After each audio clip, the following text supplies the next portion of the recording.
frente al aislamiento social, preventivo y obligatorio, el Consejo Deliberante de la ciudad de Salta continúa brindando sus servicios a la comunidad a través de nuestras líneas de comunicación.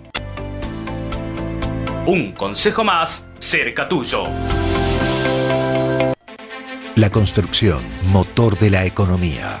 Las obras públicas y privadas se reactivaron en toda la provincia.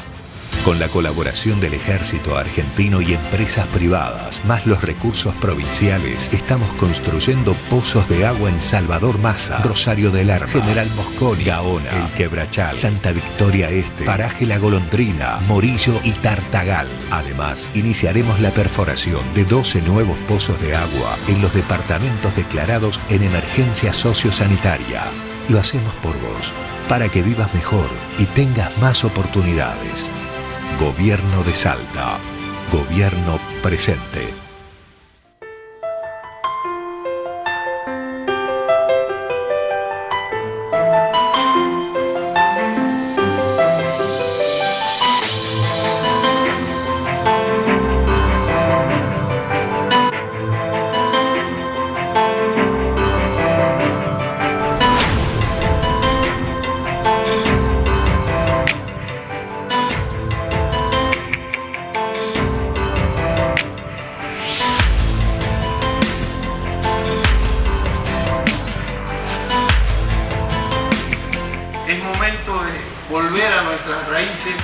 De recuperar nuestra historia, nuestro sentido de pertenencia y entender que la sociedad lo que nos pide hoy son respuestas a sus problemas concretos y no disputas intestinas o partidarias de nosotros que fuimos elegidos para ello, para solucionar y no para generar más grietas o divisiones.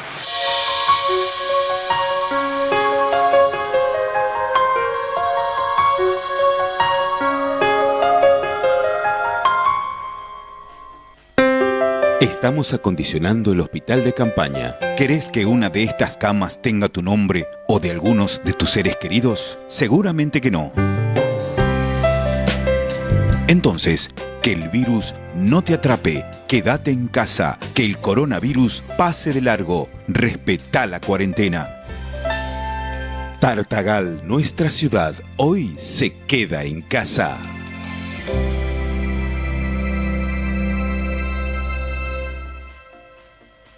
Cuando nos necesitan, ahí estamos, al lado de la gente.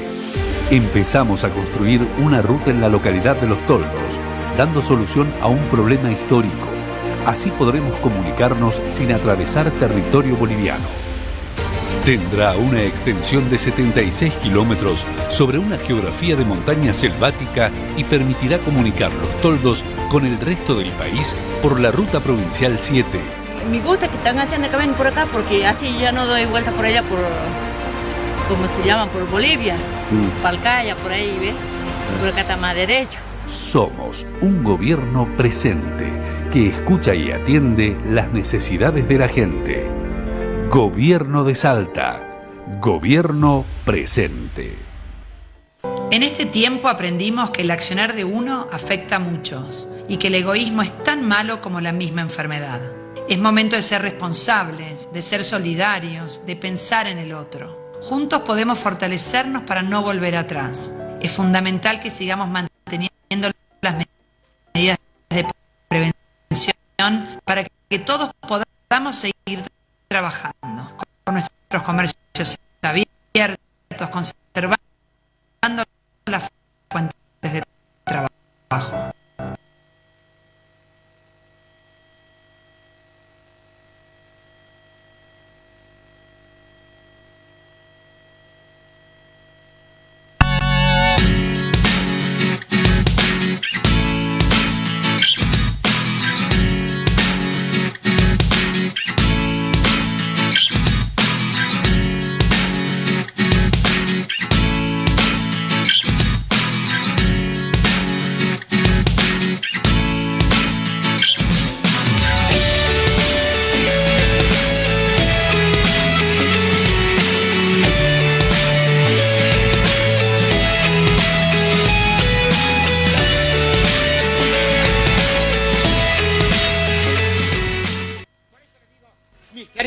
desafíos, a seguir laburando, verbú con papas fritas y good show.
Muy buenas tardes, bienvenidos a un nuevo programa de Bermú TV por la pantalla de Canal 10. También estamos saliendo en vivo a través de Canal 29 de Cable Express, por Nortevisión Satelital, por Canal 9 de Salta Cable Color y en vivo por todas las redes sociales, así que no se puede quejar, está conectado con nosotros todos los lunes desde las 5 de la tarde y hasta las 6:30.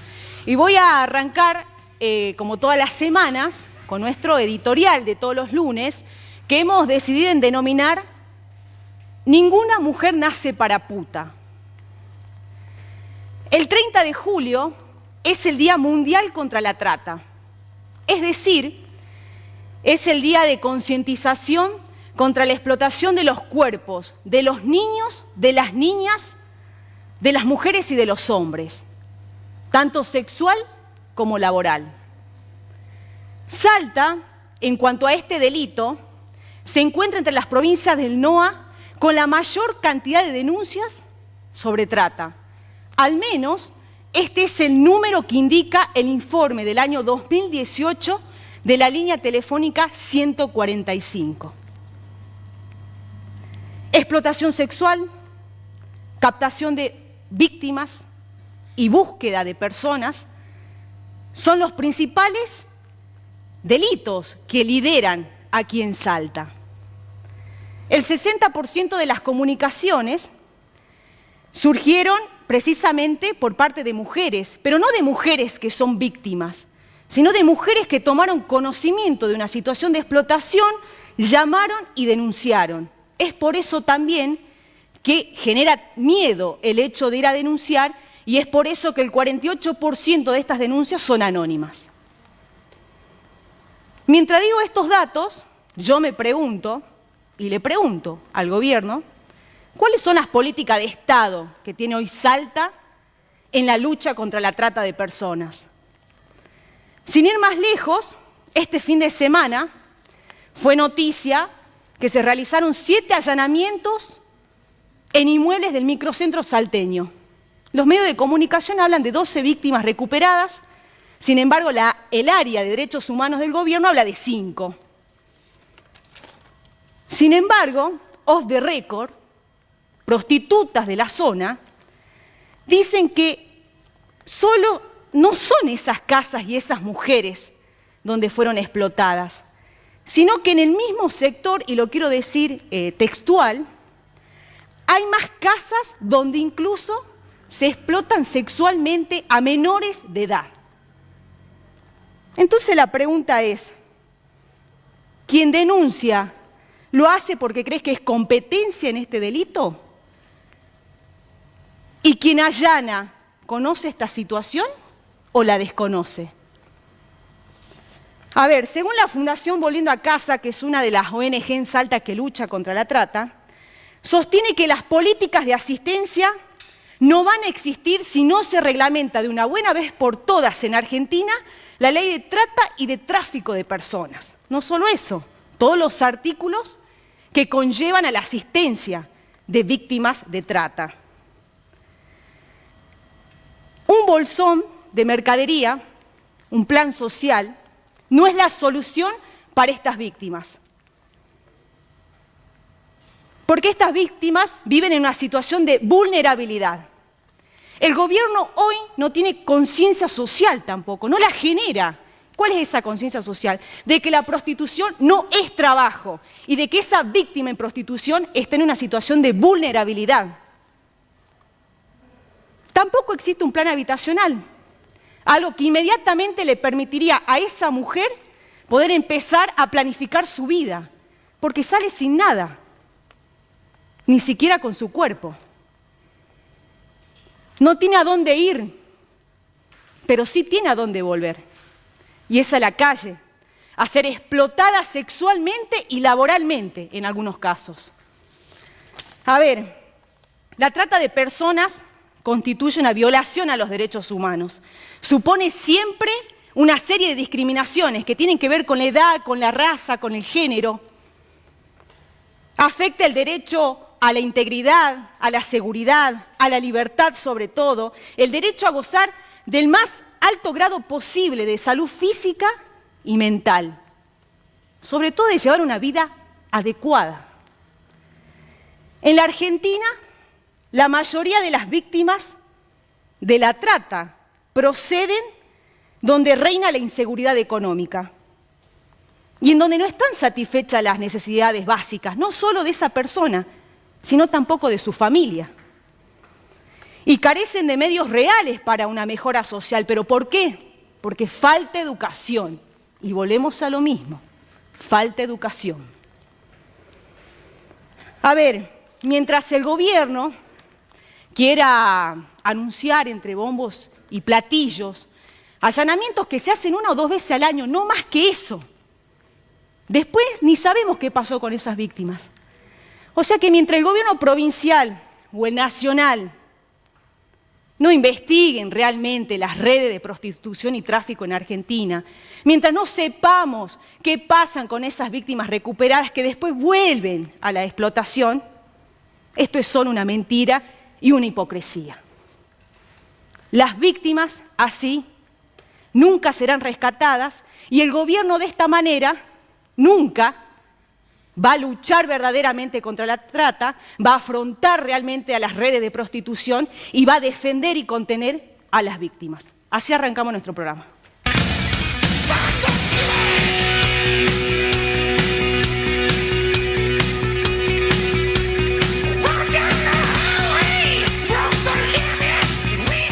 Bien, así arrancamos nuestro programa y para nosotros el tema tuvo que ver con los allanamientos que salieron en todos lados, supuestamente lo venían realizando desde hacía bastante tiempo.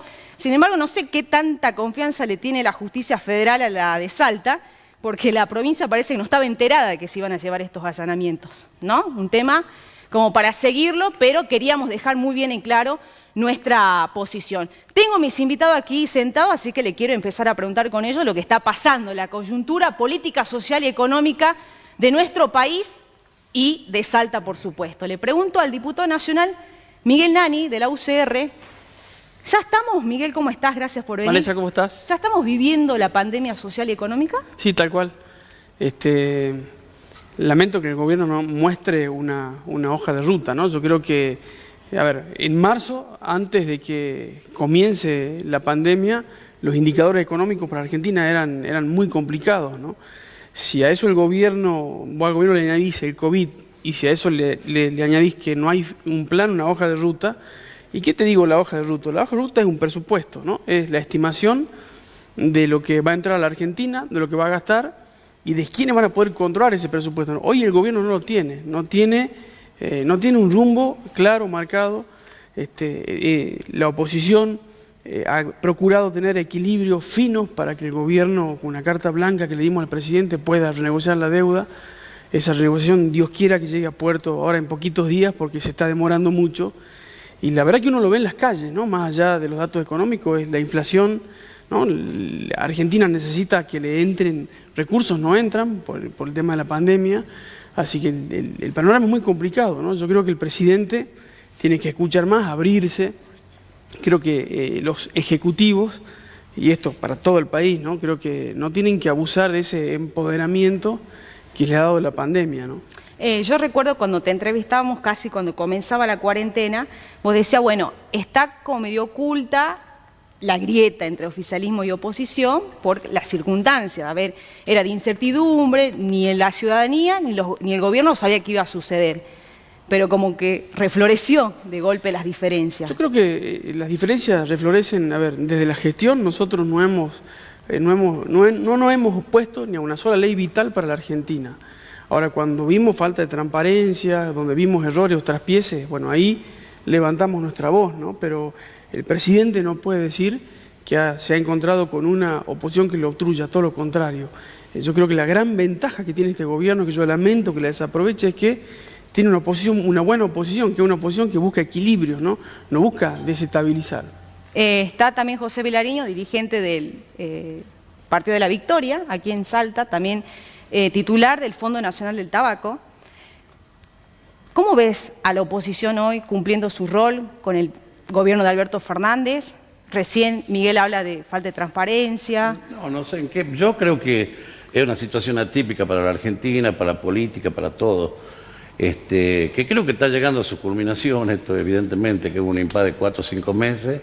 Creo que el Estado estuvo a la altura de las circunstancias, creo que en eso así lo avalan la legitimación que tiene el presidente en las encuestas, porque bueno, el Estado estuvo presente y logró por un montón de planes justamente para que todas estas dificultades, obviamente que la economía se iba a parar, las sanitarias, etcétera, no recrudezcan. Bueno, yo creo que ese pico famoso ya ha pasado y creo que se empieza a acomodar la Argentina para una nueva etapa, que ahí sí es bueno plantear los desafíos que se vienen.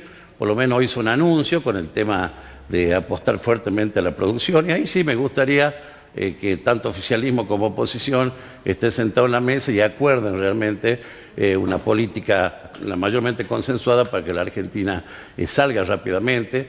Yo creo que hay oportunidades, sin ninguna duda. Y yo creo que el hecho que nosotros terminemos siendo una zona de bajo contagio y ahí hago hincapié en el norte argentino, con menos todavía que la zona central de la Argentina y los centros, digamos, tanto económicos mundiales como turísticos mundiales, están eclosionados. Los 3 destinos más importantes de América, que es México, Brasil, Perú, explotado. Estados Unidos explotado, Europa explotado y el sudeste asiático explotado. Allí, por ejemplo, estoy tirando una norma, cobra una oportunidad interesante en el materia de turismo, por ejemplo, el norte argentino y Salta en particular. Bueno, esa oportunidad hay que consensuarla en la mesa y ver si tenemos la capacidad y la inteligencia de ser atractivos. Que hoy está en emergencia turística, ¿no? Sí, pero bueno, pero hay que pensar en lo que viene, no seguir en emergencia. Yo me lo imagino igual o peor de lo que fue el 2001, cuando tuvimos 5 presidentes, cuando estaba Scioli de Dualde de presidente. Bueno, fue una oportunidad de ser la quinta, el turismo nacional. No teníamos más de 5 millones de extranjeros que venían a visitarnos, pasamos prácticamente a duplicarlo en 2 años y fue de la quinta ingreso en dólares, fue la segunda, después de los granos fue la segunda.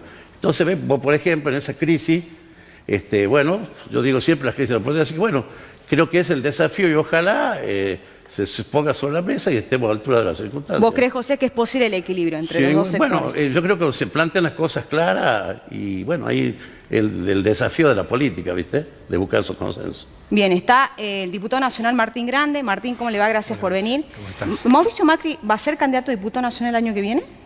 Solo lo sabe Alá eso. Yo no lo sé eso. Pero muchos creo que lo suponemos. Puede ser. Es una realidad que... ¿Cómo vio la última aparición del expresidente? ¿No metió más leña al fuego? Me pareció que el presidente tuvo un tiempo prudencial, en total silencio, y me parece que eso es inteligente, para él y para el nuevo presidente de la Nación, que necesita consolidar su poder. Pero bueno, ya estos 6 meses han pasado, pasaron rápidamente, y ahora creo que Mauricio tiene que, como cualquier otro político, bueno, tomar su lugar. Espero que lo tome rápidamente y si la gente lo avala, veremos qué es lo que pasa. ¿Cómo ve a Alberto Fernández? ¿Hoy es un gobierno que muestra debilidades o está fuerte? Mirá, yo tengo una gran queja contra el gobierno de Alberto Fernández con la excusa del doctor Vilariño que está al lado mío. Porque es una queja muy peronista. O sea, el gobierno de Alberto Fernández siempre el peronismo tiende a hacer lo mismo. En estas crisis tremendas, gigantescas, hace crecer al Estado y revienta a la actividad privada. El Estado ha crecido en más de 30.000 puestos de trabajo, el Estado Nacional, digo, y resulta que la actividad privada se cae a pedazos en todas las esquinas. Y no hay ningún ajuste del Estado. El Estado es el que se tiene que ajustar en esta clase de situaciones, porque el Estado es el que gasta la plata que produce la actividad privada. La gente todavía no termina de entender esa historia, pero es así, lamentablemente. Un país vive gracias a la generación de riqueza y el Estado no genera riqueza, genera gastos, inversiones, pero no riquezas. Las riquezas las genera la actividad privada. El tipo que planta 1 hectárea de maíz, que cría un chancho, que hace un par de zapatos, o el guía de turismo y los chicos que trabajan como guía de aves, acá en los cerros de la Caldera. Ellos generan riqueza, no el Estado. Entonces ahora resulta que el Estado te exige estar 3 meses guardado como billete de 5.000 y no hace nada por la gente que estuvo con todo cortado. Sí, que te pago un poco los sueldos, pero ya se termina porque ahora te suelto. No, no es así. La actividad turística está destruida y genera una enormidad de puestos de trabajo. Y si no le damos un impulso real, concreto, importante, se muere. Y cuando se muera toda la actividad turística en este país y quede reducida al 10%, ¿qué vas a hacer con ese 1 millón de personas que dependía de la actividad turística? ¿Se va a dedicar a qué? A los planes sociales. Lo que necesitamos acá es que el Estado disminuya su gasto, no disminuyendo la asignación universal por hijo, disminuyendo los planteles. A ver, en todos los trabajos hubo quitas. Todos pueden pagar los sueldos como están. Preguntar a los privados, anda a los comercios. Vos firmás por 40, pero te pago 20. ¿Por qué no te lo puedo pagar? Y te digo, si no te tengo que despedir, tengo que cerrar el negocio. El otro, el que está más allá, en vez de ganar 100, gana 40 o 35. ¿Y el Estado qué? El Estado sigue ganando exactamente lo que ganaba. Todos nosotros que participamos del Estado ganamos exactamente igual. No importa que hayamos pedido en la Cámara de Diputados, en este caso, una reducción en nuestro sueldo, aunque más no sea simbólica, Vanessa. Si no hacemos algo y mostramos a los privados que estamos dispuestos a acompañar el enorme esfuerzo que estamos viviendo, bueno, es lo de siempre. Vos hablabas de explotación al principio de tu muy buen editorial. Bueno, nos transformamos desde el Estado en explotadores de la vaca privada. Ahí lo interrumpo, diputado. Está también Juan Martín Viela, presidente de la Cámara Inmobiliaria de Salta. Juan, el tema de la ley de alquileres, que no solo generó distintas opiniones cuando se discutió en el Congreso, sino también ahora en la práctica. Los inquilinos parece versus los propietarios hoy en día. ¿Cómo vio usted, Juan, el tratamiento de este proyecto? Bueno, tenemos algunos de los que participaron en el debate. Sí. La verdad que se logró mejorar una ley de origen que era del Lipovetsky, un desastre, un mamarracho total. Pero bueno, nosotros nos juntamos con todos los legisladores, se hicieron algunos cambios. Siempre creemos que el Estado no tiene que entrar en el mercado inmobiliario porque no conoce, no sabe, y cuando quiere equilibrar la balanza normalmente sale uno perjudicado. Ahora salieron ambas partes, inquilino y propietario. ¿Por qué, Juan? Y bueno, fíjate vos, por ejemplo, en la anterior modificación del código, básicamente los inquilinos habían pedido que se baje a 2 años. Ahora los mismos inquilinos piden que el contrato se aumente a 3 años. Con lo cual trae mayores gastos, directamente, todo lo que es sellado, honorarios. Y después tenés la parte más compleja que yo lo hablé con ellos en su momento. Y a ver, yo creo que hicieron todo lo posible por modificarla, pero bueno, hay gente que no entendía. Imagínate vos que se aprobó la indexación de los contratos, que estaba desde la época de la convertibilidad, creo que no se podía indexar, justo en la peor época, en medio de la pandemia, en el medio de la crisis. A partir de ahora vamos a actualizar cada 12 meses, pero con una mezcla entre salario e inflación, para que sea sencilla la ecuación. No hay forma que un trabajador normal dentro de 12 meses pueda pagar un alquiler. Te doy un ejemplo, si vos pagabas 20.000 en un contrato que se haga hoy, sí, el año que viene pagarías aproximadamente 30.000, tomando que el salario se actualizaría un 30 y la inflación va a ser más o menos el 70, el promedio es 50. Y en este momento, Juan, ¿el mercado inmobiliario ya está aumentando los alquileres? Viene la segunda parte, el propietario te dice, yo tengo que comerme la inflación 12 meses, cobrar el mismo alquiler mientras todas las cosas suben. No, yo te subo el alquiler, de entrada. ¿Te das cuenta cómo a la larga el mercado se va equilibrando solo? No importa lo que quisieron hacer. ¿Usted cree que esta ley perjudica a los inquilinos? Esta ley tenía que haber salido con una reglamentación que diga que entraba en vigencia, no sé si se puede, después que la inflación sea menor del 30%. ¿Sí? Porque hoy día realmente va a llevar a un choque entre las partes muy fuerte. ¿Sí? Y para peor, no vale la negociación entre partes, así que va a ser muy complicada hasta que la inflación sea controlada, ¿no? ¿Y usted cómo vio que en medio de esta crisis fueron los inquilinos los que se organizaron precisamente por esta ley? Mira, yo creo que estaban equivocados. Han conseguido grandes avances que ya estaban en el viejo código, que es en la convivencia del contrato, que si se me rompía un caño, que si se me rompía esto, que el propietario te lo tenga que arreglar. Pero a ver, y sobre todo yo creo que en Buenos Aires, porque en Buenos Aires realmente la relación propietario-inquilino siempre ha sido Pero los mala y alquileres en abusiva. Salta, Juan, son más caros que en Buenos Aires. No, ya no. Bueno. No, y te digo por qué. Se lo decía el otro día Martín en su programa. A ver, Salta es una de las provincias más pobres de la Argentina hoy día. Estamos en el número 23, por el Consejo Económico Social, que lo dio da pena, no yo. Sí. A ver, y un alquiler está vinculado al ingreso y al bolsillo. Ergo, si sos una de las provincias más pobres, ya los alquileres en Salta están a uno de los niveles más bajos del país, ¿no? ¿Hoy es más negocio para el propietario un alquiler temporal que mensual? En la época, ¿O un contrato de 2 años? En la época de turismo, los temporales para turismo eran muy buen negocio, con los grandes riesgos de lo que vos hablabas al principio, ¿sí? Departamentos que se alquilaban porque, a ver, algunos eran para turistas, pero vos ¿Y no ahora es sabés para prostitución, Juan? No sabés si es para prostitución, para venta de droga. No, pero además 2 allanamientos que se realizaron el fin de semana fueron en departamentos privados que solamente se alquilaron para ese fin de semana. Sí. Yo les recomiendo mucho a la gente, y se lo decía antes, cuando entraban B&B, no sé cómo se llama la página. Sí, la aplicación. Le digo, mire, tengan mucho cuidado cuando usted hace la locación. Es verdad que saca una rentabilidad más alta en la época de turismo fuerte, pero usted no sabe quién viene, no sabe quién entra, ni qué va a hacer en su departamento. O sea, nosotros... y todos los que tenían empresas que se dedicaban a este tema, a ver, vos tenías que alquilar, venía la policía turística, te pedía los datos de quién estaba, por qué objeto, vos hacías un seguimiento, porque si no el otro día agarrabas y veías publicaciones en los diarios de las acciones que hacían. O sea, hay que tener mucho cuidado. Yo le digo a la gente que no tenga miedo, pero tenga cuidado. Hay todo un procedimiento para hacer esos alquileres, no es solo publicarlo, ¿sí? Porque no sabe quién va a venir a vivir a ese departamento, ¿no? Bien. Miguel, te pregunto, ¿se está hablando ya de elecciones? Porque, a ver, yo le preguntaba recién al diputado Martín Grande la aparición de Macri y una especulación que siempre surge detrás de eso, la fuerte interna entre el oficialismo y la oposición, también puede ser el escenario de lo que se está por venir. Falta que aparezca Urtubey, candidato a diputado nacional, ¿no?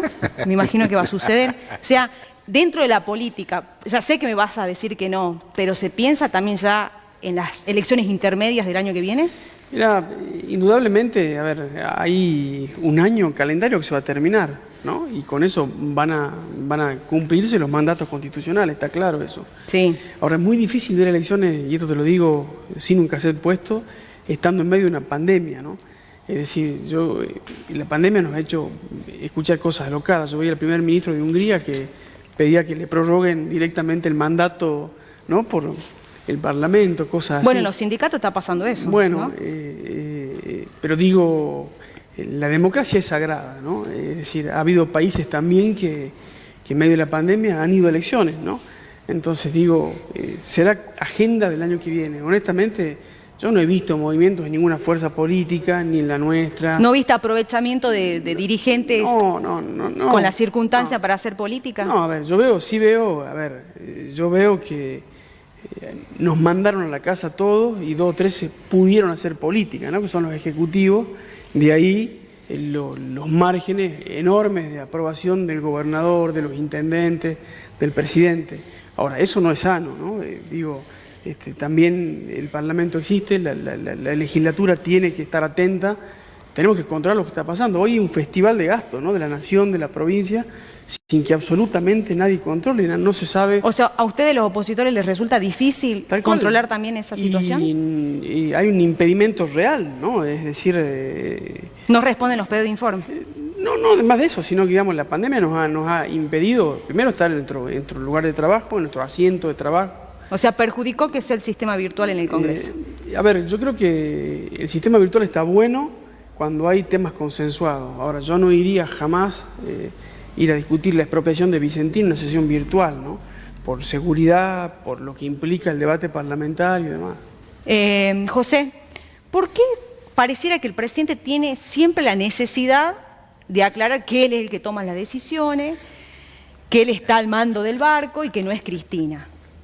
Y bueno, porque evidentemente hay toda... Esto no es nuevo, y sobre todo... los factores de poder, los medios hegemónicos lo han hecho con Néstor Kirchner, que era Chirolita de Duhalde, etcétera, Duhalde, Chirolita de Menem, etcétera, etcétera, etcétera. En este caso, Alberto Fernández es Chirolita de Cristina. No, se empodera, así como las mujeres se han empoderado por leyes, hay un gran empoderamiento de quien ejerce la magistratura, que es el voto a la gente. Y ha pasado acá en Salta, vos te acordás, Cornejo va a ser Chirolita Romero, y el fulanito de Menganito, y no es así. Cuando vos tomás ese poder, el bastón, eso te empodera y así. Entonces buscan donde no hay.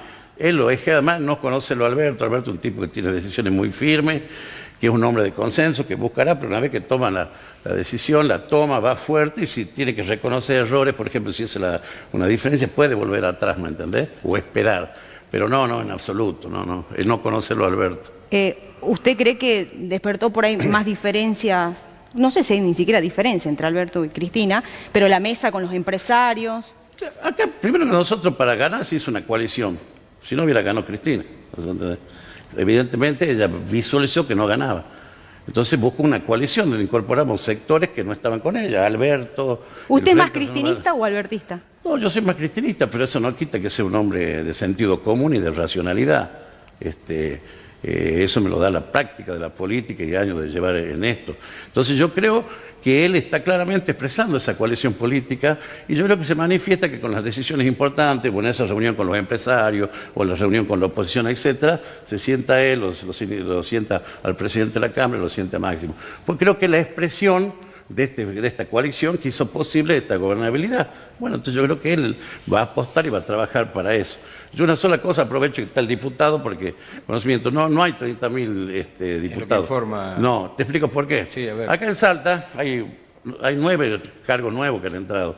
Hay un decreto que cuando sacó el presidente fue hasta el 30 de junio y se extendió hasta el 21 de octubre. Por ejemplo, en el área mía... Que no se nombra a nadie. No se nombra a nadie. Entonces, por ejemplo, en el área mía yo tengo para cambiar varios que vienen de la gestión de más, que no las puedo cambiar hasta que no se cumplan. Me parece que fue con un criterio muy saludable. Bueno, en marco de una pandemia y de una crisis económica, fomentar eso. Bueno, si te escucharon los compañeros nuestros, te llevarían en anda, porque están clamando, ¿no es cierto? Que se va a hacer, claro, que se desocupen los cargos que estaban del macrismo para los estar macristas. acá. Algo así. Sin embargo, por eso quiero decir que la información es real. Excepto, y pasa en todo, te voy a decir, no, el ministerio que yo estoy de Agricultura, únicamente está el ministro, los secretarios, los subsecretarios y algún director de administración. No están ni los directores generales, ni siquiera los directores. Para darte un ejemplo. Bien, me voy a saludar inmediatamente a la diputada nacional Roxana Reyes, de la provincia de Santa Cruz, y en un ratito también lo vamos a tener al ex senador nacional Federico Pinedo, que va a hablar con nosotros. Primero la saludo a la diputada. Diputada, ¿cómo le va? Muy buenas tardes. Vanessa López la saluda. Buenas tardes, Vanessa. Buenas tardes a la audiencia. Bueno, diputada, con usted me interesa hablar sobre todo de la niñez, porque se ha aprobado hace muy poco en el Congreso un proyecto que tiene que ver con una aplicación que permite controlar el maltrato infantil y el abuso infantil en un contexto de pandemia. ¿Cómo se dio este proyecto y cómo se lo va a aplicar finalmente, diputada? Bueno, en realidad todavía no tiene la aprobación Bien. en Falta el Cámara Senado. de Diputados. sino que hubo una comisión conjunta de Familia, Niñez y Juventud, la que presido yo, y la Comisión de Comunicación, donde salió un despacho conjunto para aprobar este proyecto que tiene que ver con la creación de una aplicación y una campaña masiva de comunicación para prevenir y asistir en casos de violencia y maltrato y abuso infantil. Te debo decir que la verdad que estuvimos muy contentos por lograr este despacho, que seguramente próximamente en la próxima sesión será tratada en el recinto, pero sentimos el sabor a poco.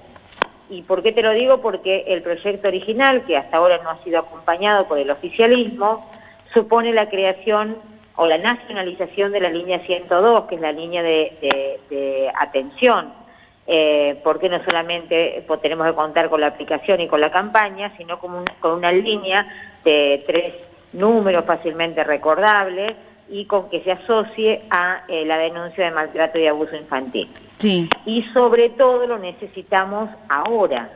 Ahora es urgente, llevamos 120 días de silencio a la niñez.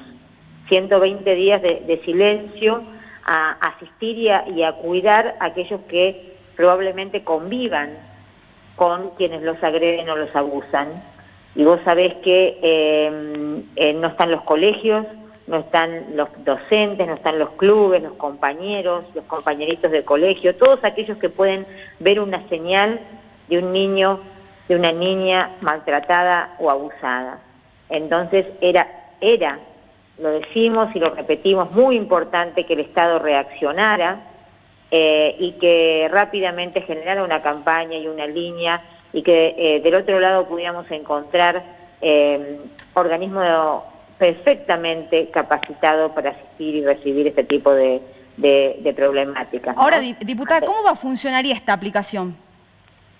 Mira, la aplicación se genera para poder bajarla al modo de la que tiene el 144, no sé si has tenido oportunidad de verla, pero el 144, que es el número para asistencia a la violencia de género, además tiene una aplicación que no ocupa lugar, se baja en el teléfono, y esta aplicación tiene la del 144 y algo semejante pedimos para la 102, tiene una encuesta que te hace una serie de preguntas y luego de que terminas de esas preguntas contestando por sí, no o a veces, vos tenés una respuesta por lo menos orientativa de si estás o no en una relación violenta. Ahora, diputada, esa aplicación y esa encuesta la va a responder un adulto.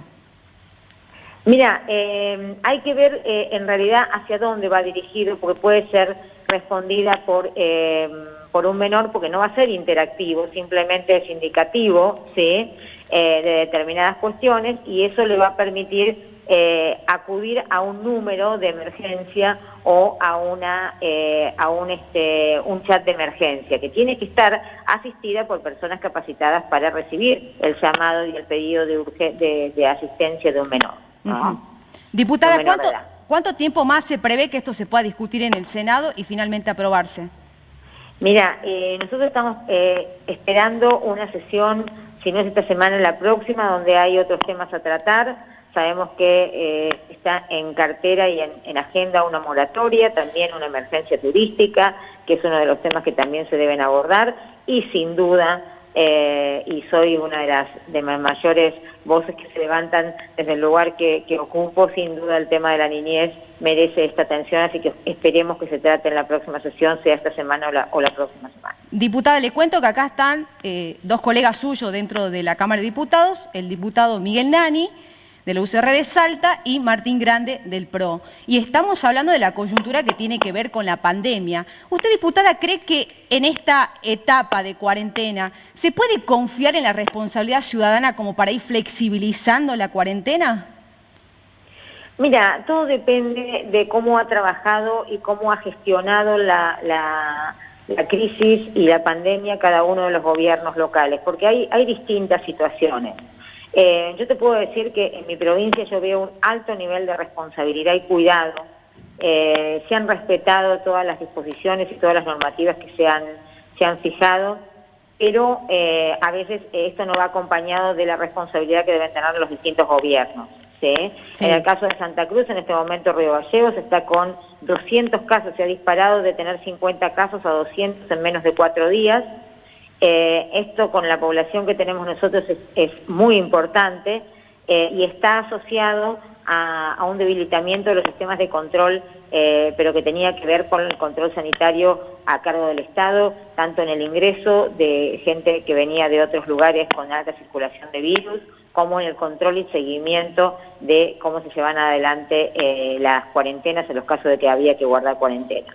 Entonces, nosotros, el vecino, el ciudadano, ha hecho muchos esfuerzos, ¿sí? En muchos casos a costa de su propia situación económica, de su propia estabilidad, de su estabilidad emocional, a la que nadie ha hecho foco, e inclusive llevándose, digamos, muchas responsabilidades en el hombro con lo que tiene que ver con la educación de los hijos, que también han tenido que acompañar y seguir.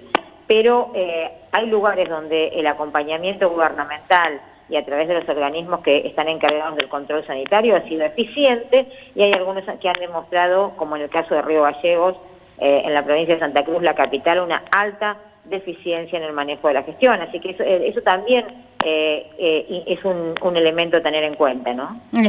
Diputada, hablamos también en este debate que se ha producido hace minutos nada más sobre las diferencias entre la oposición y el oficialismo. Y yo me pongo a pensar, si una pandemia no logra unir oposición y oficialismo, ¿qué los puede terminar uniendo? Mira, yo cuando tengo una posición, particularmente en mi provincia, una posición muy crítica al gobierno provincial, al gobierno que tenemos hace 30 años. Pero el día 1 de la pandemia me acerqué fui recibida por la gobernadora, me acerqué a Casa de Gobierno y tuvimos una reunión de trabajo de 2 horas. Me acerqué con el equipo económico nuestro, con quienes aportaban todo lo que tenía que ver con la parte económica social. Dejé a disposición y puse a disposición todo lo que tiene que ver con mis equipos territoriales, con lo que tiene que ver con la asistencia a la violencia de género, que la he trabajado muchísimo, la asistencia al adulto mayor, los voluntariados. Presentamos un programa de 30 medidas a nivel provincial y otras tantas en los distintos municipios. Nos ofrecimos para ser parte de los organismos de crisis. ¿Y qué pasó, diputada? Fuimos desoídos absolutamente, no se nos acompañó, no se nos escuchó, no se tomó ninguna de las medidas que ofrecimos, y ayer la gobernadora, ante una situación de crisis extrema como la que se está viviendo, manifiesta que la gente tiene la culpa y que la oposición o quien hace alguna crítica es perverso o es canalla.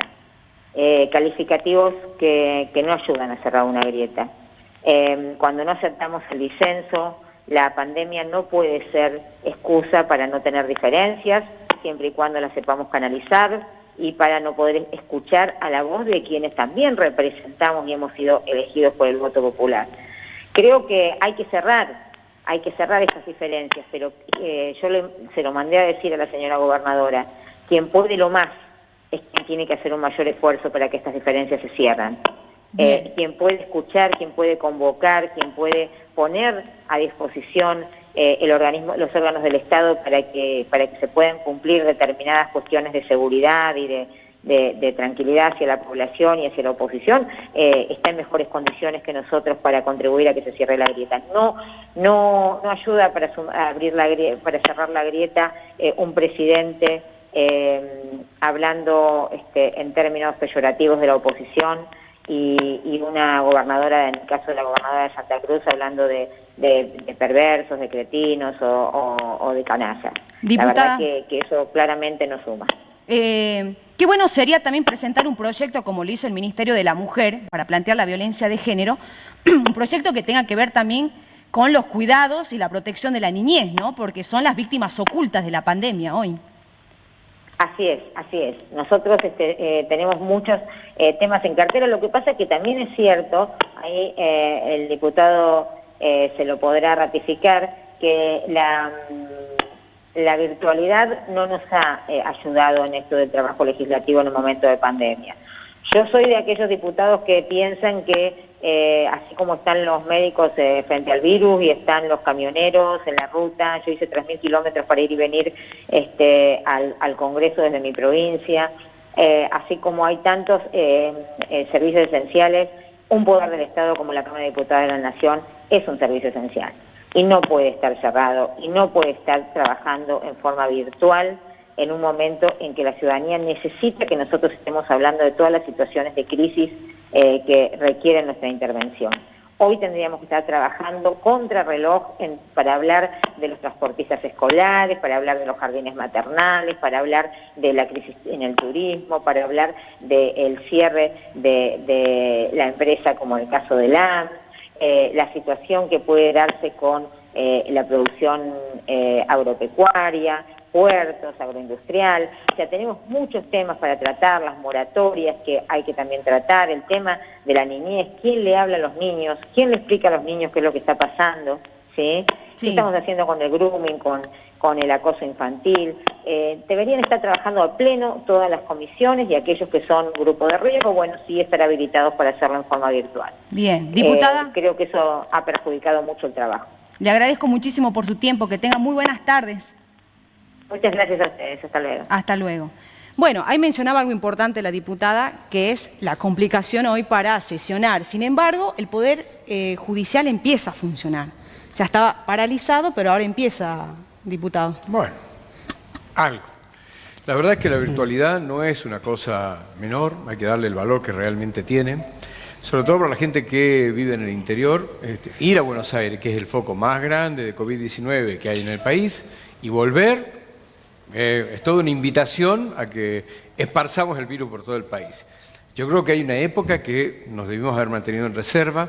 En algún momento vamos a tener que volver hacia Buenos Aires, pero en este preciso instante, donde está llegando el pico, y ahora dice el presidente que va a ser recién en agosto, imagínate, estamos casi a la misma distancia de Santa Cruz de Salta de Buenos Aires. Sí. 1.600 kilómetros para el caso nuestro. Imagínate ir hacia Buenos Aires, ¿con quién tenés que ir? Tenés que ir por lo menos con una persona que te ayude a manejar. Pues no puedes dormir en el camino, tenés que hacer un solo tirón. Miguel lo hizo en su momento con José Cano, por ejemplo. Me parece a mí una brutalidad, no solamente para ir y volver o quedarte ya 2 semanas. Cuando vuelvas siempre vas a tener el riesgo. Y acá llegás de vuelta directo a la cuarentena, porque responsablemente lo tendrías que hacer así.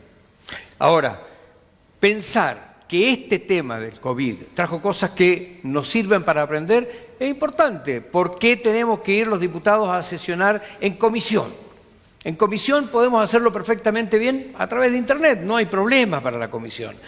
Cuando está el Congreso funcionando normalmente, tenemos que viajar a veces por una comisión que tiene un tema absolutamente menor para tratar, pero igual hay 257 individuos que se trasladan a Buenos Aires. Bueno, ahí... Es un montón de plata y la estamos gastando en plata de la gente. El diputado nacional Luis Juez, cuando estuvo con nosotros también conversando, dijo que hubiera sido algo histórico que las sesiones se puedan desarrollar o en Salta o en Córdoba, claro, o en las provincias donde no se registraron. Bueno, hasta ese momento ningún caso. ¿Vos considerás? Mira, yo creo que cuando nosotros iniciamos este sistema virtual estaba pensado para que sea 1 o 2 meses como máximo. No que se extienda. Yo lo que sí veo, Vanessa, es que, nos vienen pateando de a 15 días, que el pico ya llega en mayo, que llega en junio. Y ahora dice medio de agosto. Bueno, yo creo que ayer escuchaba a uno de los infectólogos más importantes del país y decía, es cierto que Buenos Aires está colapsado, pero el índice de mortalidad sigue siendo bajo, está colapsado, hay muchos contagios, pero no está colapsada la terapia intensiva, es decir, que la carga viral es baja. Entonces llega un momento en que uno ya aprendió a convivir con la enfermedad. Acá nadie dijo nunca que no iba a llegar, que teníamos que retardar que llegue, todos inmunizarnos de alguna forma y empezar a convivir con el virus. Lo que no podemos hacer es que apenas, haya en Cachi una alarma de un posible infectado y cerrar el turismo. Entonces los intendentes, los gobernadores van a tener que decir, si hay 100 infectados, vámonos todos a la casa. Ahora, si hay uno, no podemos ir corriendo despavoridos a la casa, ¿no? Eso le quiero también preguntar ahora a José, pero antes voy con Juan, porque me quedó pendiente una respuesta suya, Juan, que decía, hoy nos enfrenta a los propietarios de los inmuebles con los inquilinos. ¿Es imposible hoy, por ejemplo, que la Cámara Inmobiliaria convoque a la Unión de Inquilinos Salta? Mira, yo te cuento primero las cosas positivas. Yo presido varias instituciones, entre esas el Colegio Inmobiliario. A raíz de esta ley hemos sacado una resolución, porque el colegio fija los aranceles. Y siempre se fijan los mínimos, como lo fija el Consejo de Ingenieros, el de Contadores. Los honorarios mínimos que fija el colegio es el 4,15% del total del contrato. Con lo cual, si el contrato era de 2 y lo pasaste a 3, es un 50% más. Para evitar eso y que el inquilino soporte esa carga, se acaba de sacar una resolución autorizando que los alquileres menores del salario mínimo vital y móvil, que debe estar en 16 y pico, solamente pagarían un mes con las condiciones anteriores. O sea, intentamos subsanar lo que en su momento no se reglamentó en la ley, ¿no? O sea, la buena es que un gran segmento de los inquilinos de Salta, la mayoría, porque a ver, el 60% de los inquilinos pagan menos de 17.000 pesos porque no puede pagar más, no por otro motivo, va a seguir con las mismas condiciones locativas prácticamente. O sea, ¿no hay desalojos hoy en Salta? No, a ver, y lo segundo que te quiero decir, el decreto nacional del presidente sigue vigente para los contratos. La nueva ley se aplica para los nuevos contratos. Claro, sí, sí. Una nueva locación. Sí, sí. Es importante porque te digo, muchos inquilinos nos llaman asustados, preocupados, y a todos les decimos, señores, usted hasta el 30 de septiembre no pasa nada. Bueno. Sigue pagando el mismo alquiler, no se preocupe. Pero hay muchos que ya están desalojando, porque no están pudiendo pagar desde marzo, imagínense, ya estamos en julio. Lo deben, pero no los pueden desalojar. A ver, le van a iniciar la gestión de cobro seguramente, pero no los pueden desalojar. De hecho, ¿sabe lo que están haciendo algunos propietarios? No solo que ya están intentando desalojar, sino que ponen el inmueble ya en oferta para ser alquilado mientras está el inquilino todavía viviendo en el lugar. Eso no lo pueden hacer. Desgraciadamente... o sea, ¿quién controla hoy ¿Cuál es el gran problema que tiene Salta? Al propietario. Vos tenés dos mercados locativos. Un mercado... digamos, informal, por llamarlo de alguna manera, que son los cientos de inquilinatos que tiene la provincia, que normalmente los propietarios son abusivos 100%, ¿sí? Es la locación por día, la locación mensual, no pagaste, me quedo con tus cosas, eso no es parte del mercado nuestro, pero de los 35.000 inquilinos, 15.000 están en ese segmento, y la sufren mal, y esta ley tampoco los protege, no los protege. ¿Sí? Esta ley regula un poquitito más el mercado formal, que son cerca de 20.000, que normalmente va a través de un profesional inmobiliario y con mucho diálogo. Hay que ver cómo, nosotros justamente hablábamos el otro día con el defensor del pueblo, cómo hacemos para ayudar a este segmento más golpeado, ¿sí? ¿Por qué es golpeado? Porque no tiene capacidad de generar garantías ni tener un recibo de sueldo. La mayoría trabaja en negro y no tiene garantías, entonces no puede acceder a un mercado formal. ¿Cuál es el grave problema? Pagan por una pieza con baño a compartir 7.000 pesos en unas condiciones infrahumanas, cuando un departamentito, un monoambiente les puede salir 9. Fíjate vos lo poquitito que le falta para entrar, o un departamento en el Inter de 2 dormitorios sale 11. O sea, no están lejos. El problema es que no tienen... ¿Y los requisitos? No tienen los requisitos, ¿sí? Por eso es que el Estado... La ley también le quita presión al inquilino. Pero la ley esta te da un articulado donde la Secretaría de Vivienda se tiene que ocupar de generar las garantías para el inquilino. No sé, algún día las instrumentarán, me imagino que eso sí debe de llevar reglamentación, ¿sí? Pero dentro de la ley está un capítulo, que es lo único bueno para mí de esta ley, de protección de inquilinos, sobre todo este segmento que es el más golpeado. ¿Sí? No solo en Salta Capital, ¿no? que está todo en la Gran Salta, sino también en Rosario Lerma, en Cerrillos. ¿Y cuántos inquilinos hoy pudieron pagar su alquiler, por ejemplo, el último mes? Nosotros tenemos una curva que, para que vos tengas idea de mora, empezamos con el 4% en marzo, llegamos al 24% en mayo y en junio hemos bajado al 17-18%. O sea, se ha normalizado, pero en el mercado formal, ¿sí? El que tuvo el principal problema era el ingeniero, el monotributista, el que no había recibido ningún subsidio del Estado, ¿no?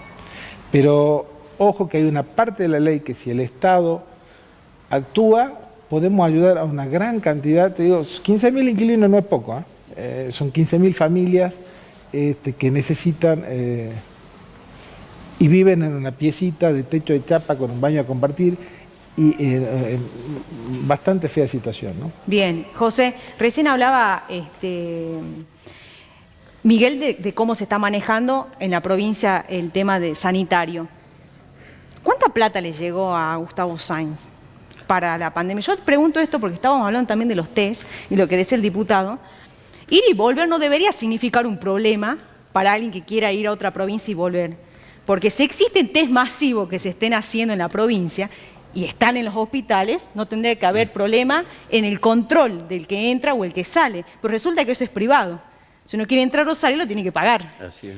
¿Qué pasó con el resto de la plata que llevó Bueno, Nación? no sé, yo no... Bueno, lo escuché al ministro Díaz Yur, que dijo que el gobierno de la provincia lleva invertido 5.800 millones. ¿Pero en qué? Bueno, por eso yo le dije a algunos legisladores que preguntaran, yo excepto de los 1.900 que le mandaron de Nación y otras cosas más que conocía, yo me hice dos, una vez, bueno, para ingresar a Jujuy, no, para venir acá, los dos me los tuve que pagar. ¿Cuánto pagó, José? Y 3.500 y 4.000. Ah, la sacó barato. No, está más caro, por eso le digo. Por eso te hablo a usted, bueno, ya cuando vine acá para quedarme hace 45 días, 50 días. Ah, encima va subiendo, digamos. Y obvio, se ve que va aumentando. No, realmente creo que son cosas que se tienen que administrar, sobre todo permitir el flujo y las cosas. Digo, tenemos que aprender en esta pandemia. Yo coincido con lo que decía el diputado, por ejemplo, cosas positivas. Esto de la virtualidad es una cosa, yo te digo, hemos aprendido también y he visto que hay un gran ahorro. Hemos hecho reuniones de intendentes con funcionarios que evita llevar 10 intendentes con los gastos del transporte aéreo, todo. El tema de los delivery, creo que es una cosa que hemos aprendido todo, el que no estaba familiarizado aprendió. Y bueno, son cosas que yo creo que van a ir incorporando y darnos más movilidad. Bueno, las cosas positivas de esta pandemia las tendremos que agarrar. Pero yo creo que, yo coincido con él, yo creo que ya hemos entrado, para mí, sin ser un especialista, por lo que veo y por lo que hablo, fundamentalmente en Buenos Aires, donde el convenio, tengo compañeros de trabajo, empleados que le han agarrado el COVID, pero están en su aislamiento en su casa con su familia, porque lo que decía Nani, las cargas virales son la mayoría asintomáticos o con fiebre, del 60% solo el 30% está usando. El plasma, una buena técnica, conozco a madres de 2 amigos que le han puesto, realmente en 24, 48 horas funciona y están funcionando bien porque los tienen 4 o 5 días el que está, por ejemplo, grave, y si ya se mejoraron todos los síntomas a la casa, es decir, que ellos además especulan que hay mucho más que ya está dando como el contagio manada, ¿te acordás?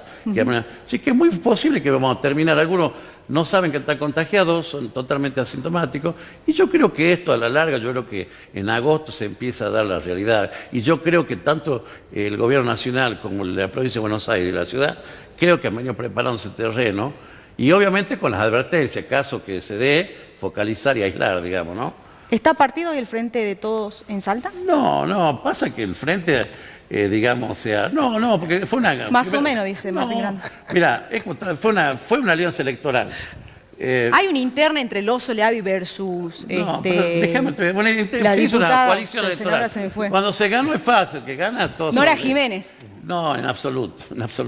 Es más, que son las estructuras de la referencia que está. Entonces nosotros tuvimos una alianza nacional y una provincial. En la nacional vinieron partidos, están todos a la nacional porque tienen la lapicera, ¿no? En la provincial, como perdimos, ¿no? Hubo partidos que pensaban que ganaban. Pensar que usted puede haber sido senador, José. Te termino, para ver cómo la conducta de los dirigentes. Dirigentes que habían apoyado a Labaña y Urtubey, 3 días antes que vinieron, por favor, entraron por la ventana, ¿no? Para integrar el Frente Provincial, porque pensábamos que la onda expansiva lo hacía ganar. ¿Quién, José? Y bueno, el PJ, Fidelidad, Memoria y Movilización, y hoy son los críticos, claro, ¿no?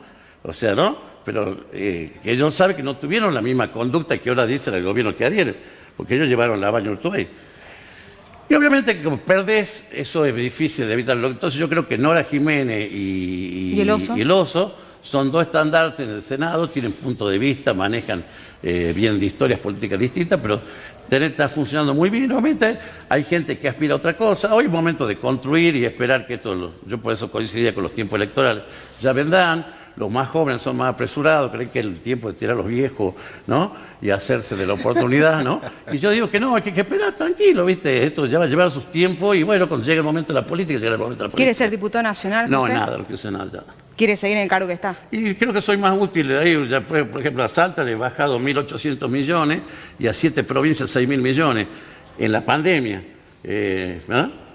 Bueno, aprendí que había una firma digital, aprendí que me colaboran de la casa los empleados y bueno, entonces me siento mucho más útil de ahí. Yo ya fui 2 veces legislador provincial, 2 veces legislador nacional y esta experiencia... Y la última se la robaron, para el olvido. No importa, pero... No es la primera vez que me robaron, ¿no? Ah, ya le robaron otras. Bueno, y acá hay otra interna. Martín Grande y Miguel Nani, UCR y PRO, ¿sigue siendo Juntos por el Cambio? Sí, porque hasta el lunes pasado, a esta hora, estaba el presidente con un sector de la UCR, que a su vez el sector de la UCR había tenido diferencias por los comunicados, Mira, uno a Vanessa, favor, otro en contra, acá del pobre muerto de Santa Cruz. Los 7 diputados por Salta hemos trabajado juntos en un montón de cosas. Qué ternura, diputado. No sé si es una ternura, pero es un ejemplo. Nos hemos juntado, cada uno depone lo que tiene que deponer para estar en un ambiente específico. Nosotros invitamos a los diputados de todos a todas las reuniones que hay con empresarios, por ejemplo, que son más ajenas a ellos. Ellos aceptan venir con nosotros. Nosotros hablamos con los empresarios también para que no ataquen a nadie gratuitamente, sino que construyamos. Diputado, ¿usted la parte de Juntos por el Cambio que le responde a Gustavo Sáenz? Diputado, ¿usted es la parte de Cambiemos que le responde a Gustavo Sáenz? ¿La parte de Cambiemos? Sí, el sector de Cambiemos dentro del Congreso que le responde a Sáenz. ¿Usted la pata de Sáenz en el Congreso? No sé cómo preguntarle. Gustavo alguna vez se quejó amargamente de que no tenía diputados de él. Y usted es uno, obvio. No. Ninguno de nosotros es diputado de Gustavo. Nosotros somos diputados de la Nación por Bueno, Salta. pero usted estuvo a favor de su candidatura a gobernador. Totalmente, pero para que nosotros trabajemos coordinadamente con Gustavo, tendríamos que tener, como decía la diputada Reyes hace un ratito, reuniones con Gustavo, estrategias con Gustavo para llevar adelante puntos de vista en los cuales podamos estar de acuerdo, coincidir en algún programa político. No pasa eso con Gustavo. Gustavo es muy personalista con sus temas. Así que hoy Gustavo, es cierto, él lo dice y tiene razón, no tiene diputados propios, tiene que construir una relación con los diputados nacionales porque a nosotros no nos hizo diputados Gustavo, sino que nos hizo diputados la gente. Mire, no le cerruche el piso Juana Meri, ¿no? Miguel, ¿cómo está la cuestión ahí de Juntos por el Cambio? Yo sigo apostando a la idea de que tiene que haber un espacio flexible, plástico, que pueda alternar contra el justicialismo, ¿no? Que sea la alternancia. Yo veo que nuestro gobernador... que se rompe pero que no se doble. Exactamente. pero yo veo a ver que el gobernador creo que no puede escapar de esa realidad justicialista que no les gusta tener oposición, ¿no? Entonces, le pasó a Urtubey, le pasó a Romero, le pasó a Roberto Romero. Entonces yo creo que Salta tiene que apostar porque alguien controle la gestión del gobernador, claramente. Bien, Miguel, muchísimas gracias por venir. Vanessa. Juan, José, gracias. Martín, ya lo tengo en comunicación a Federico Pinedo, pero vamos a una breve tanda y ya volvemos.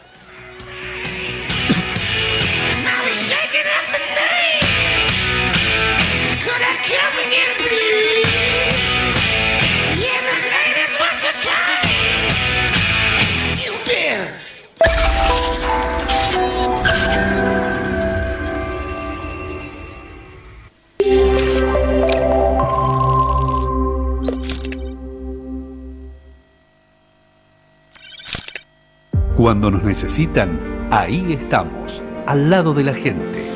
Empezamos a construir una ruta en la localidad de Los Toldos, dando solución a un problema histórico. Así podremos comunicarnos sin atravesar territorio boliviano. Tendrá una extensión de 76 kilómetros sobre una geografía de montaña selvática y permitirá comunicar Los Toldos con el resto del país por la ruta provincial 7. Me gusta que están haciendo el camino por acá porque así ya no doy vuelta por allá por, ¿cómo se llama? Por Bolivia, Palcaya, por ahí, ¿ves? Por acá está más derecho. Somos un gobierno presente que escucha y atiende las necesidades de la gente. Gobierno de Salta. Gobierno presente. Agua de vertiente baja en sodio. Trabajamos todos los días. Haz tu pedido al 3875-749-195 y 196. Bidones de 20, 12 litros y mucho más. Agua Viday. Si caminando vas, calzados no está. Si con cartera vas, calzados no está. Si en la escuela estás, calzados no está. Al trabajo vas, calzados no está. Todos los días con calzados no estés. Calzados no calzados no calzados no.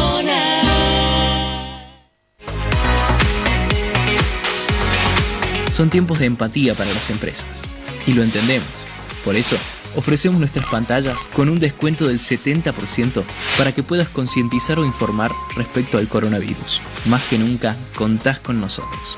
LED Salta, 387-487-3959. En Twitter somos El 10 TV. Seguinos. El 10 TV, Televisión Salteña.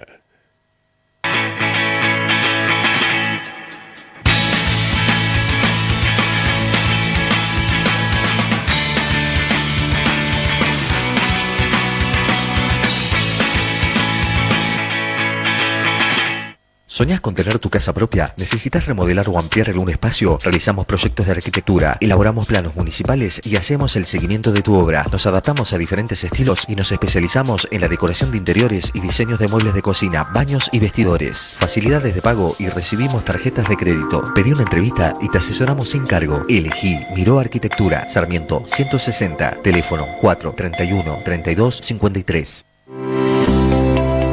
Frente al aislamiento social, preventivo y obligatorio, el Consejo Deliberante de la ciudad de Salta continúa brindando sus servicios a la comunidad a través de nuestras líneas de comunicación. Un consejo más cerca tuyo. Muy bien, ¿cómo está linda gente de La Gente y su Hábitat? Un programa más junto a ustedes.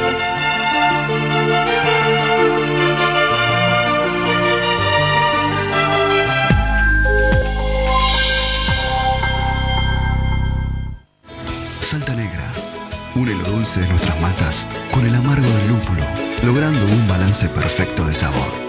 Salta Negra, el sabor que nos une.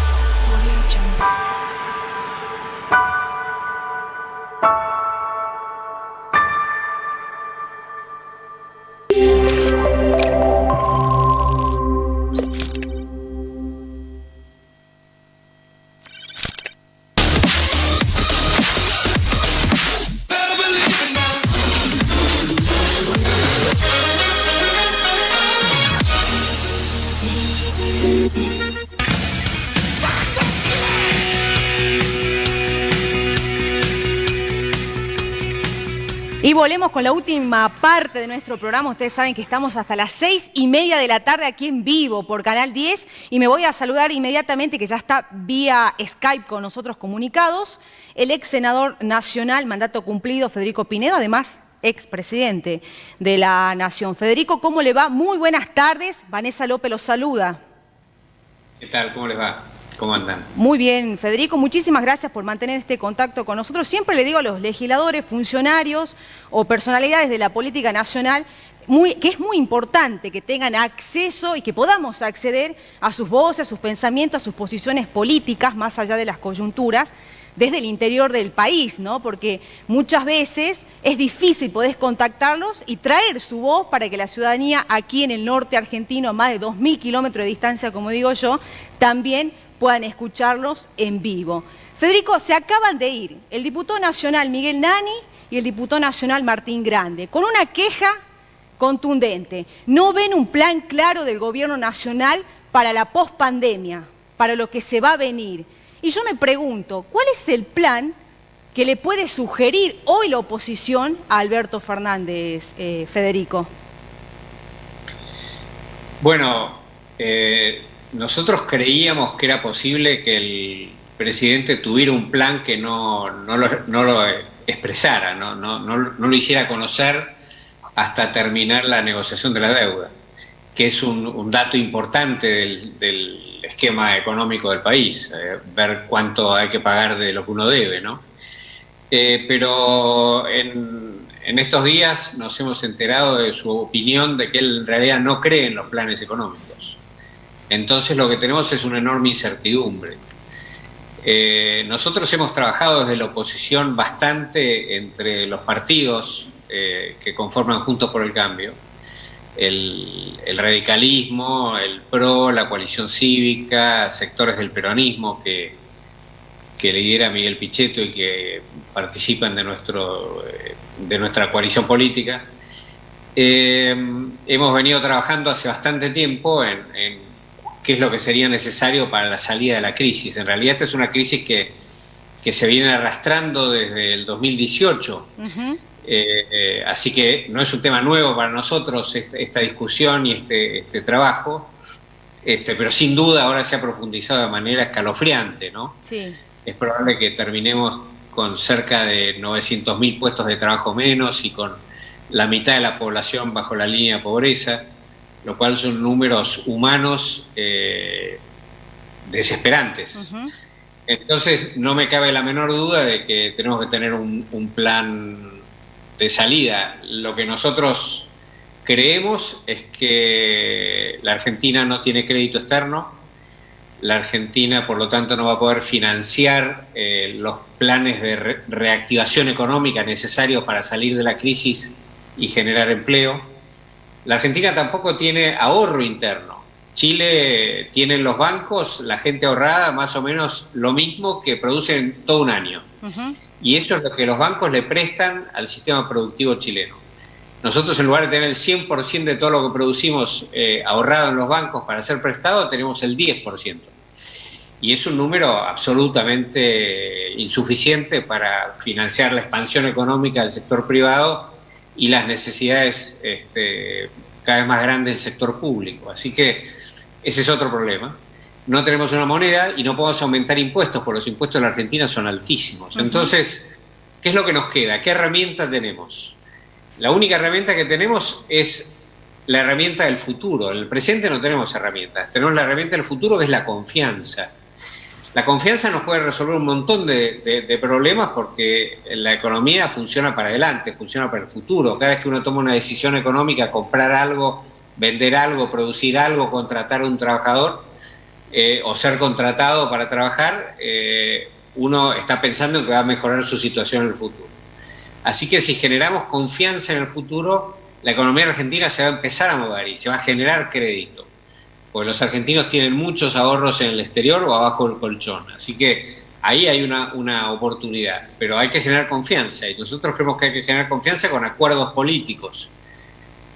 Pero hasta ahora no vemos que el gobierno nacional tenga un plan económico y que esté construyendo realmente acuerdos supermayoritarios como los que creemos que hace falta. Ahora, Federico, yo le preguntaba a los diputados, a la diputada de Santa Cruz también, Roxana Reyes, que salió al aire con nosotros, a ver si una pandemia, una crisis de este tipo, que usted la describe como una de las peores, inclusive hasta el propio oficialismo dijo que esta crisis seguramente va a ser peor que la del 2001 y que muchas otras que ha atravesado el país. Pero si ni siquiera una crisis de estas características, si ni siquiera una pandemia de estas características logra unirlos, ¿qué los une, Federico?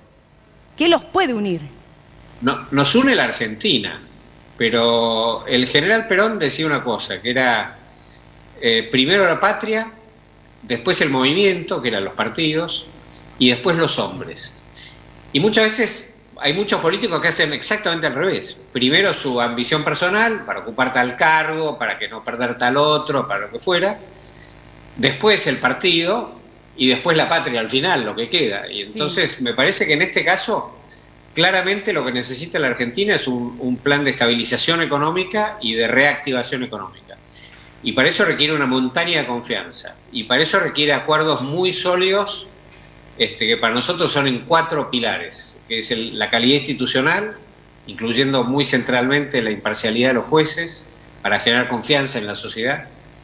La cohesión social, la integración de los excluidos, que es dramática, como le digo, el crecimiento económico y la generación de empleo, que es parte de lo mismo, que es lo que requiere esto que yo llamo un plan de estabilización y de reactivación económica.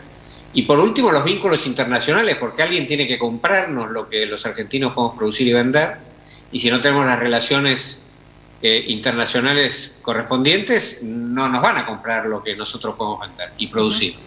Así que esas son las 4 patas con las que nosotros creemos que hay que salir de la crisis.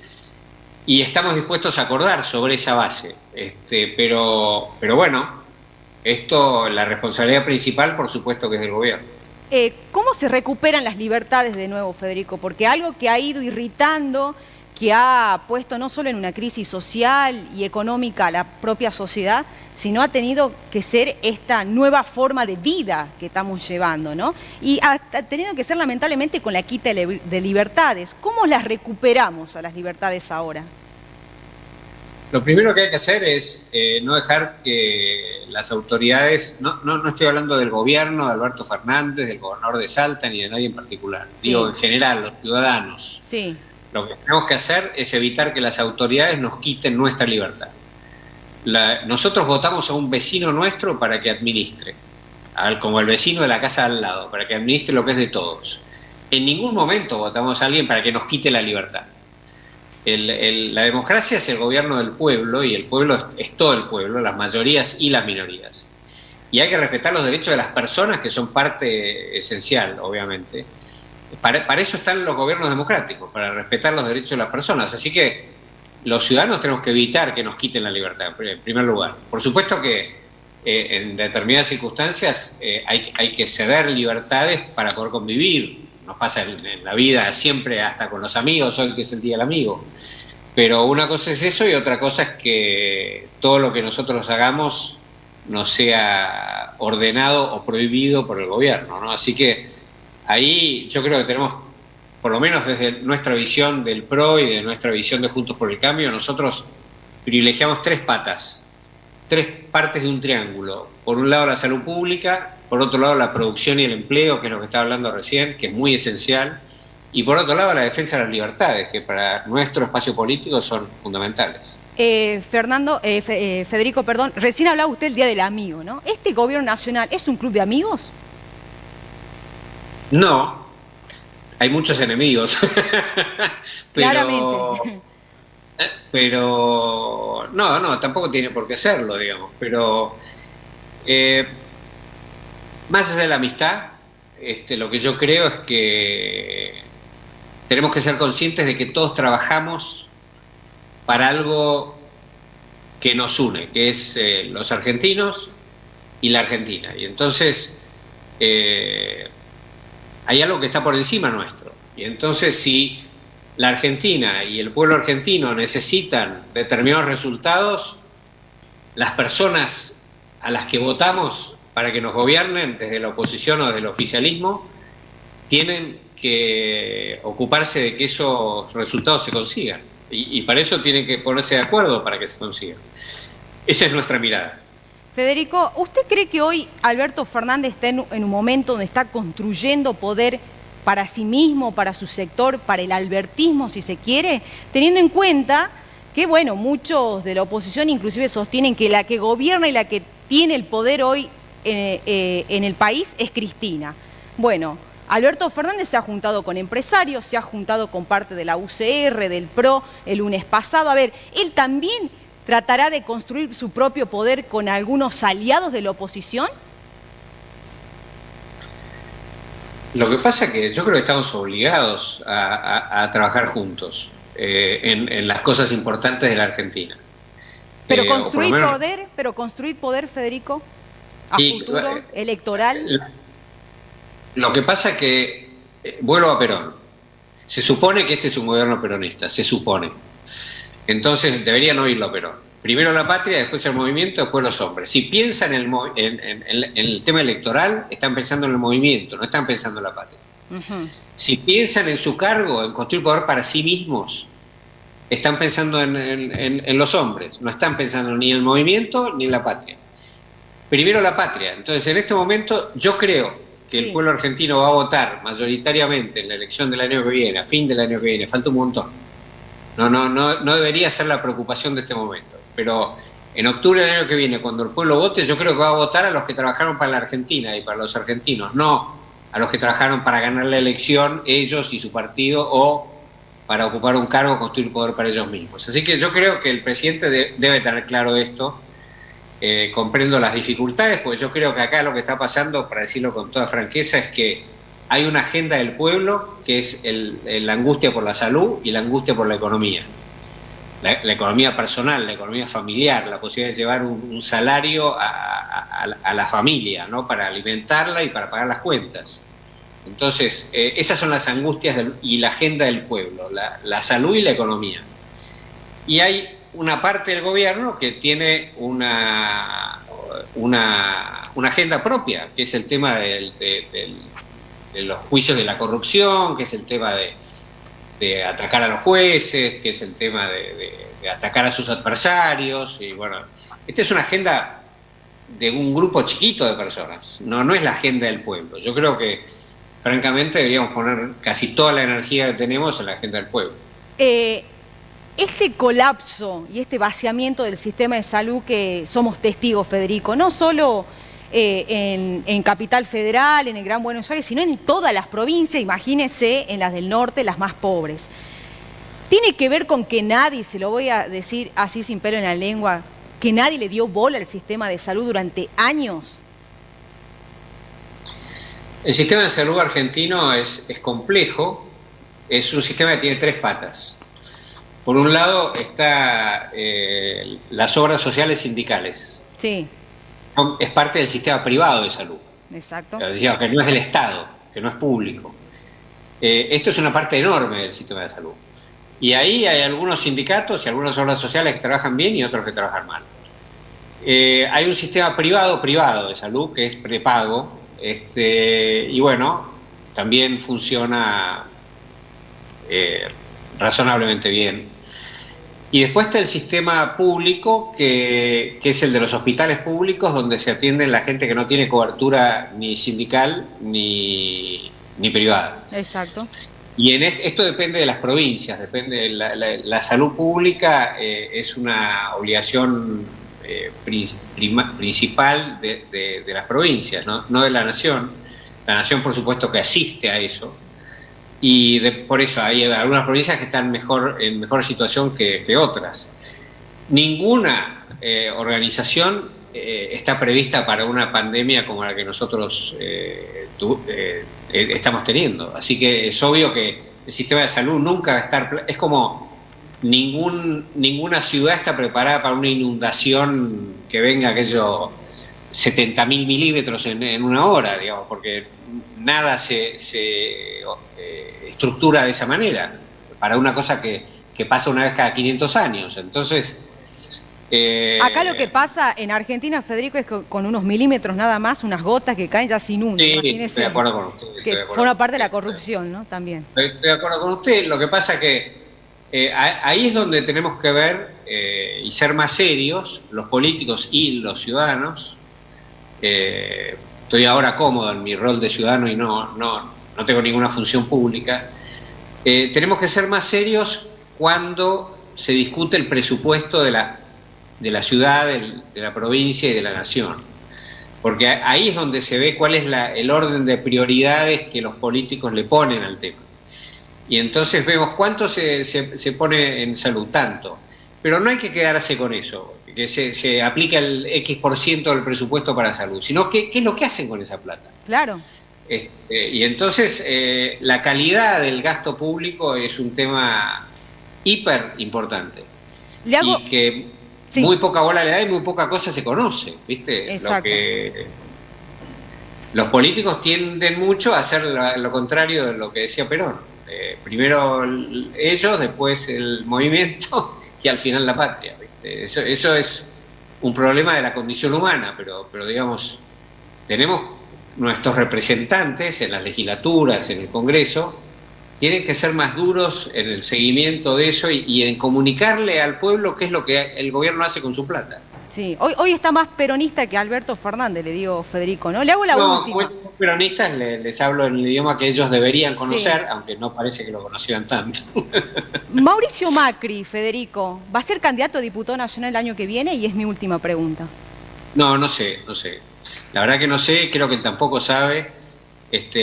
Hablo bastante con el presidente Macri y la sensación que tengo es que él va a hacer lo que crea que es útil para la Argentina. ¿Hoy hay divisiones dentro del PRO o esto también es una versión del oficialismo en el divide y reinarás? No, yo creo que el oficialismo debe haber bastantes con ganas de dividir, ¿no? Siempre pasa en la política. Divide y reinarás, como decís vos, que es un dicho de la antigüedad. Pero yo no veo división en Juntos por el Cambio. Veo que hay una voluntad de unidad muy fuerte de los tres partidos. Por supuesto que hay diferencias. Hay diferencias de estilo, diferencias de carácter, diferencias de prioridades. Hay algunos que tienen un rol y otros tienen otro. Algunos que tienen un rol de controlar el día a día del gobierno, pues es la oposición. Es el caso de los presidentes de los partidos, de Patricia Bullrich, del diputado Cornejo. Ellos tienen esa tarea, esa función de controlar el día a día del gobierno, por lo tanto son antipáticos para el gobierno. Sí. Hay otros que tienen la tarea de gobernar, entonces colaboran, trabajan juntos con el gobierno. Hay otros, dentro de los que me incluyo, que creemos que tenemos que mantener canales de diálogo con todo el sistema político democrático para poder hacer frente a las necesidades comunes que tenemos, ¿no? Entonces mantenemos un diálogo y una predisposición de diálogo de buena fe con el gobierno, con todos los gobiernos, provinciales y nacional.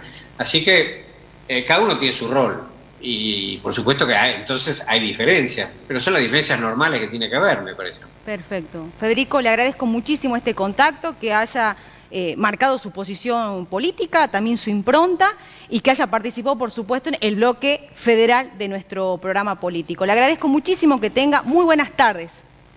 Un abrazo muy grande. Hasta luego. Chau.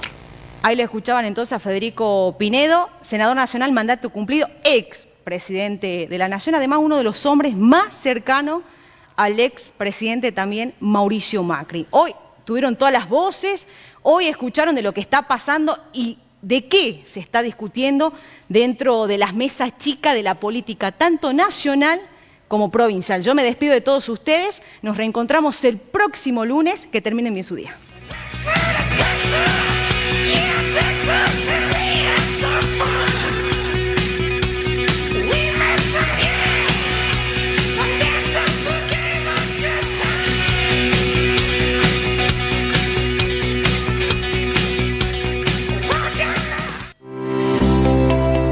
Frente al aislamiento social, preventivo y obligatorio, el Consejo Deliberante de la ciudad de Salta continúa brindando sus servicios a la comunidad a través de nuestras líneas de comunicación. Un consejo más cerca tuyo.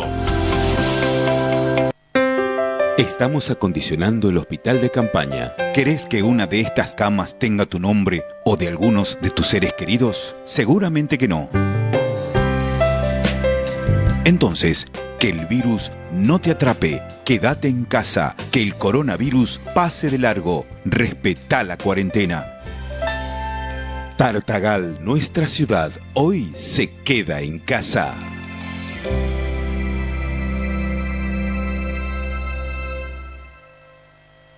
Cuando nos necesitan, ahí estamos, al lado de la gente.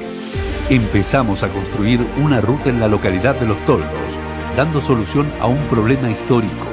Así podremos comunicarnos sin atravesar territorio boliviano. Tendrá una extensión de 76 kilómetros sobre una geografía de montaña selvática y permitirá comunicar Los Toldos con el resto del país por la ruta provincial 7. Me gusta que están haciendo el camino por acá porque así ya no doy vuelta por allá por, ¿cómo se llama? Por Bolivia, Palcaya, por ahí, ¿ves? Por acá está más derecho. Somos un gobierno presente que escucha y atiende